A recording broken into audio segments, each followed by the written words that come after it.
We are here. We're going to start off this episode the same way that we left off of the last one. Selene is making her way through the sacred forest.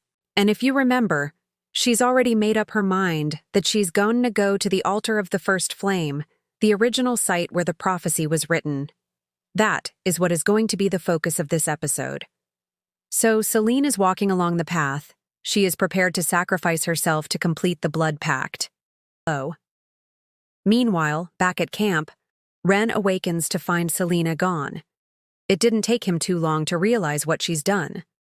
He calls out to her, but of course she's gone. And so then he calls out to Lyria, who comes running. And when she realizes what's happened, she grabs onto her staff, gets a hold of her powers, and together Lyria, Alaron, and Ren race out into the forest to go try and catch up to Selene before it's too late. As they make their way through the trees, they hear the wind whispering prophecies and they feel all these sort of magical things swirling around them. They don't have much time. As they run, they are set upon by the Wraithborn, those shadowy creatures that seem to swirl in and out of existence. These guys come pouring out of the corrupted relic and there's a whole bunch of them. But luckily, Lyria is able to blast a path through using her sorcery. She burns through her remaining power though, leaving her very weak. As they push forward, Lyria stumbles and falls to her knees, breathing hard. She says, "The prophecy never said which of us must die, just that blood must be spilled. She's trying to choose for us." And then Ren reassures her, saying, "She would never, Lyria.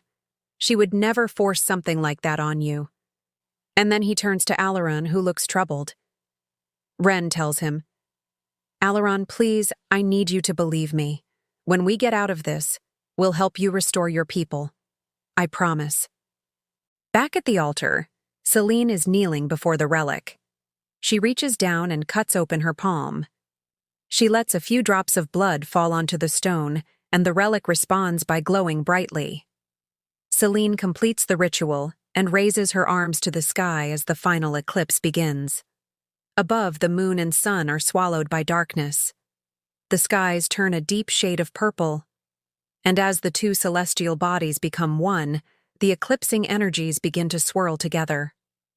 This pulls and strains at the very fabric of reality. Vines and roots from the nearby forest rise from the ground and reach out toward Selene. She doesn't acknowledge them. She is focused on the relic. As the eclipse intensifies, magical energy begins to boil around the altar.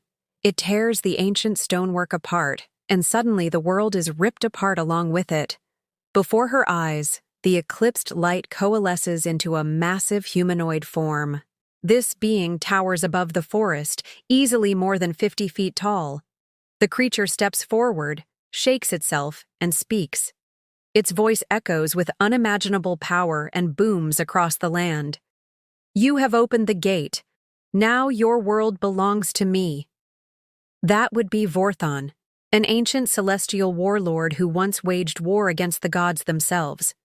He was driven back beyond the Veil of Stars, but he wasn't stopped. Imprisoned beyond the veil, he waited for a way to break free, and now thanks to the blood pact, he is here. Vorthon takes a step forward and raises his hand. The very air seems to crackle with celestial energy. But before he can do anything else, a shout rings out through the forest. "This isn't the way! You were never meant to die alone!" Ren bursts out of the trees, his sword raised high. Behind him, Lyria is summoning all of her strength to keep the Wraithborn at bay. With a flick of his wrist, Vorthon sends a bolt of searing energy towards Ren.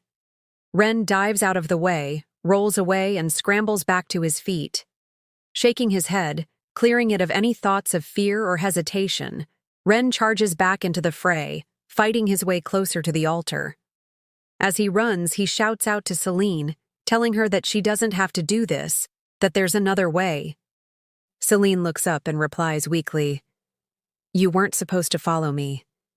But Vorthon is impatient. He doesn't want to waste any more time. Raising his hand again, he aims another blast of celestial energy, but this time it is much larger, much more powerful than before. It's big enough that even Ren can't dodge out of the way. And this is where you come in. How does Ren escape certain death? Well, actually, he doesn't. Not really. This is a tragedy. He's about to die, but maybe there's a twist ending. Maybe there's something that he has up his sleeve, something that we haven't seen yet, that maybe there's a way out of this. As the energy strikes Celine, she closes her eyes and accepts her fate. At the last moment, though, when all hope seems lost, a shape shimmers into view. It's the form of a wolf, fur glowing gold. And in that instant, the energy strikes Celine, but instead of killing her, it passes straight through her, like she wasn't even there. The energy engulfs the area. As the dust clears, we see that Ren is gone. Vanished. His body has disappeared, leaving behind only his sword. But that's not the end. Celine is still there, and she's crying. She kneels beside the relic, cradling the sword, mourning the apparent loss of her beloved. And in that moment, the relic glows with a brilliant golden light. The dying embers of Ren's soul, drawn out by the connection he shared with Celine, have returned from the astral realm. The relic absorbs these remnants of his being, drawing out the last sparks of his life force. Then it glows red. The colors mingle and combine. The relic is glowing with both Celine's blood and Ren's life force. Their combined power, their bond, their love, is the final catalyst needed to banish the darkness. With a blinding burst of light, Vorthon is driven back. The celestial energy that was gathering around him dissipates. He lets out a furious roar, but it's cut short as the light overwhelms him. As his form flickers and fades, he curses the two lovers, promising that this isn't the end, that he will return. And that's where we'll pick up next time. In the meantime, though, Celine is still kneeling at the altar with the relic in her hands. She cradles it, tears streaming down her face as she cries out to Ren, "I won't lose you. Not to destiny. Not to the stars." Her love is the strongest relic of all. And that's it. That's the episode. Let me know what you think about how it went down below in the comments. How did you like the ending? Did you like the twist with Ren and Celine? Did you like the cliffhanger? Leave all that stuff down below. And finally, don't forget to like and subscribe.